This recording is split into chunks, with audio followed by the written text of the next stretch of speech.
అబ్బా! ఈ ఎలక్షన్లు సల్లగున్నా ఎన్నడైతయో ఏందో టీవీలు పెడదామంటే భయం. నాయకుల ముచ్చట్లే ఇనిపిత్తన్నాయి. అలా ఇనిపిత్తే మంచిదే గాని గా తిట్లేందో రామ. చెవులకెంచి రక్తం గారేతట్టుంది. ఓలు లంగా అంటారు, ఓలు బద్మాష్ అంటారు. సరే మన తలకాయ నొప్పి ఎట్లో ఓతిరు గాని నిన్న సీఎం సారుకు, అరవింద్ సారుకు తగ్గ ఫార్ నడిసినట్టే ఉంది. మరి ఆళ్ళిద్దరు ఏమనుకుంటుండ్రో ఓ పారి ఇనుండ్రుల్లా. నిజామాబాద్ జిల్లా డిచ్పల్లి మండలం బర్దిపూర్లా ఎన్నో పనులు సాలి చేసిండు నిన్న సీఎం రేవంత్ రెడ్డి సారు. స్కూళ్లు, కాలేజీలు, సర్కార్ ఆఫీసుల శంకుస్థాపనలకు కోట్ల రూపాయల పనులు ముందటేసుకుండ్రు. అటెన్క ఆడ పోటీ చేసేటోళ్లతోటి ముచ్చట పెట్టి అందరూ గట్టిగా పోటీ చెయ్యాలి అని ధైర్యం చెప్పి స్టేజ్ మీదికచ్చిండు.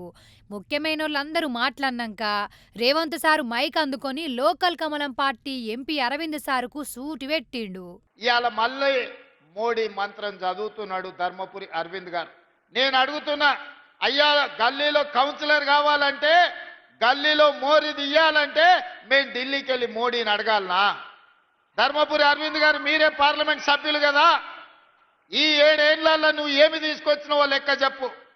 మిమ్మల్ని 2 సార్లు ఎంపీగా గెలిపిస్తే మోడీ గారి దగ్గర నీకు చాలా పరపతి ఉందంటావు కదా, మరి మోడీ గారి దగ్గర పరపతి ఉంటే ఎందుకు మీరు స్మార్ట్ సిటీ కింద నిజామాబాద్ను తీసుకురాలేకపోయినరు? 95 సంవత్సరాల మున్సిపాలిటీకి ఒక స్మార్ట్ సిటీగా మీరు మోడీ దగ్గర సాధించలేకపోయినరు. మీ పరపతి ఉపయోగపడలేదంటే మళ్ళీ కార్పొరేటర్లుగా బీజేపీ వాళ్ళని ఎందుకు గెలిపించాలి అని చెప్పి ఈరోజు ధర్మపురి అరవింద్ గారిని నేను అడుగుతున్నా. ఇవాళ మీరే ప్రభుత్వం, మీరే ప్రధానమంత్రి, మీరే పార్లమెంట్ సభ్యులు, మీ సోదరుడు బండి సంజయ్ కేంద్ర మంత్రి, మీ నాయకుడు కిషన్ రెడ్డి గారి కేంద్ర మంత్రి. ఎందుకు తెలంగాణకు నిధులు తీసుకురాలే? ఎందుకు నిజామాబాద్లో ఉండే ఎయిర్పోర్టు ఈ రోజు వరకు మంజూరు జరగలేదు?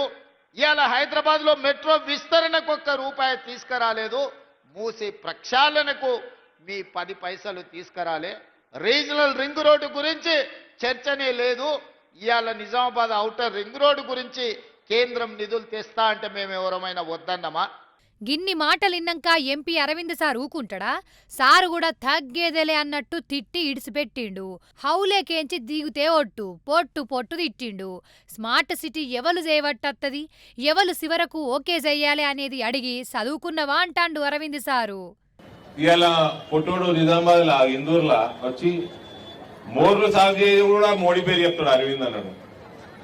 మోర్లు సాగు చేస్తుంది మోడీ పేరు చెప్పడు. మోర్లు సాగు చేస్తుంది మోడీ పైసలు పంపుతాడు.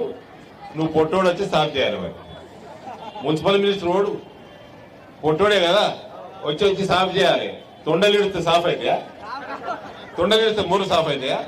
చేయాలి. మరి నువ్వు జీతాలు కూడా ఇచ్చి సస్తలేవు మున్సిపాలిటీలో పనిచేసే వాళ్ళకి. మళ్ళీ మంత్రిత్వ శాఖ ఆయన దగ్గర పెట్టుకున్నావు పొట్టోడు, నువ్వు పని మంత్రుడని. ఇక ఇష్టం ఉన్నట్టు మాట్లాడు.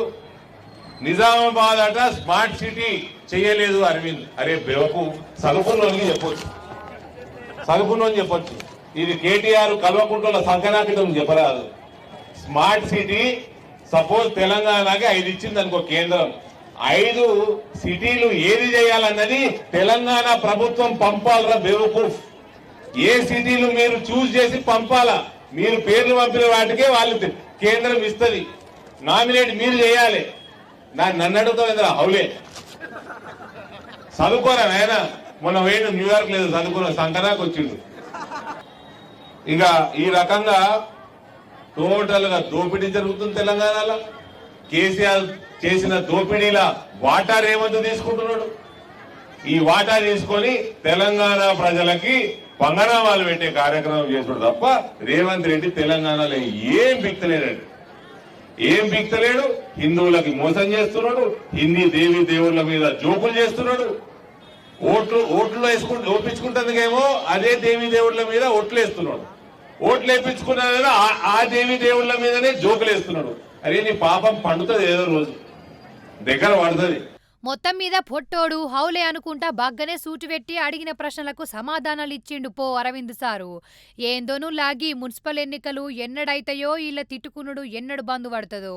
కానీ తిట్లతోటి పొద్దు పోతందనబట్టే రాజకీయాలను బాగా ఫాలోయింగ్ అయ్యేటోళ్ళు.